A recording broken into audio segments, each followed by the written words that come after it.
My name is Simelane, and I am the leader of the mighty Amsterdam International Christian Church.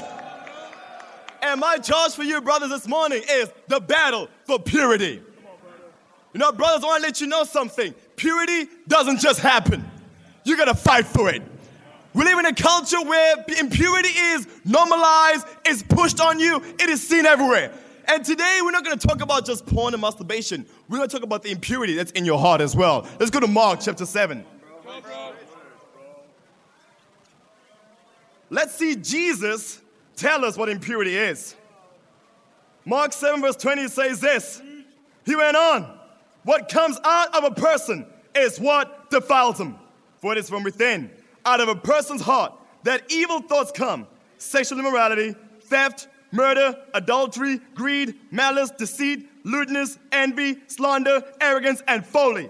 All these evils come from inside and defile a person. And the man of God say, amen. We got to call impurity what it is. What Jesus Christ calls impurity.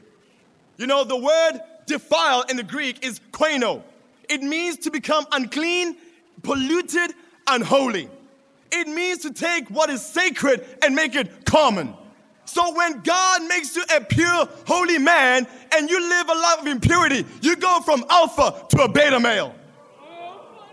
You go from set apart to a common man. That's impurity.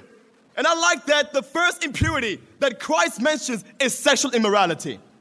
The Greek for sexual immorality is porneia, which is where we get the word pornography. So the first impurity that Jesus deals with is pornography. Pornography at this time was a bit different. Pornography at this time, if you want to see nudity, you had to follow the prostitute who wore specific sandals. And the sandals would have an imprint under her shoes. And if you wanted to find where this nude woman is, you had to look down the floor and find the imprints. And when you follow the imprints, it leads to the prostitute's house. And guess what the words were? Follow me. I got a question for the brothers. Who are you following today? Jesus or Jezebel?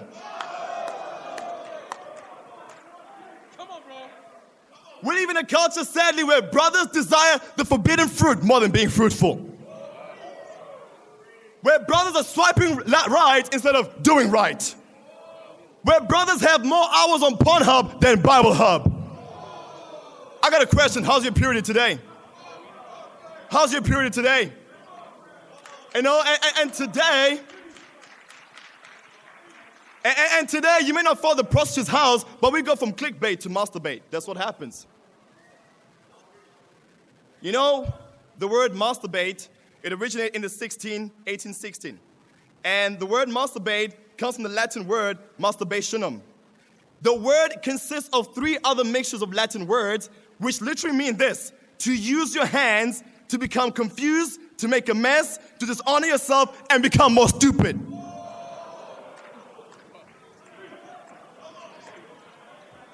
That's what happens when you masturbate. Lust is so dangerous that when you live a life of lust, the prefrontal cortex of your brain, the part which is used for reasoning and decision-making and critical thinking, it literally quiets down and it shrinks. That's why people who live in so much impurity and lust, they take dangerous risks and they literally willing to lose everything and they make stupid decisions. That's impurity today. And brothers, don't think marriage will rescue you from your impurity.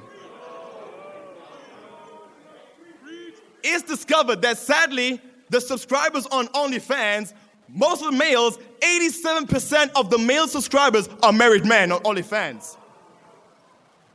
So if you don't deal with your impurity as a single, it will take you out as a married man.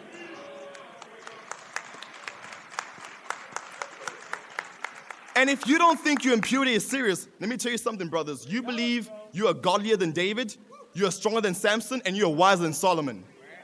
That's what you believe today. Well, you might say, bro, I don't watch porn or masturbate. Okay, let's talk about the anger and the bitterness you have towards your brother and sister, which Jesus says is murder. You say, I don't have any of that. Well, how about the selfish ambition in your heart, where you want to be the best instead of doing your best? Jesus says, well, the Bible says rather, selfish ambition is literally demonic and unspiritual. What about the slander in the form of gossip? What about the theft in you robbing God financially in your contribution? What about the greed in overeating? What about the arrogance that Christ talks about over here? You know, I got one phrase for all those who are arrogant over here. Stop the cap. Stop the cap. Stop the conceit, the arrogance, and the pride. Stop the cap. Stop the cap. Why fight for purity, brothers? Well, Kobe saying is welcome. Blessed are the pure in heart, for they will see God. Purity leads to joy. It leads to freedom. And ultimately, it leads to you seeing God. I have practicals for you. Fear God. Your impurity will only end when you fear God. There's no porn blocker, discipleship, accountability, steps, no Fab November that's going to stop you. The fear of God will keep you away from sinning. Fear God. Fear God. And many of us fall into impurity because we're not praying or preaching the word. And lastly, consecrate yourself. Joshua says, consecrate yourself before you enter the promised land. I think a lot of us, the last sin list we did was before we got baptized. I encourage you, write a new sin list. A sin list where you dig deep into your heart and you see what all the junk that's inside of you and just write it on the list and just confess it today, brothers. I love you, and to God be all the glory. New generation, we are the new generation.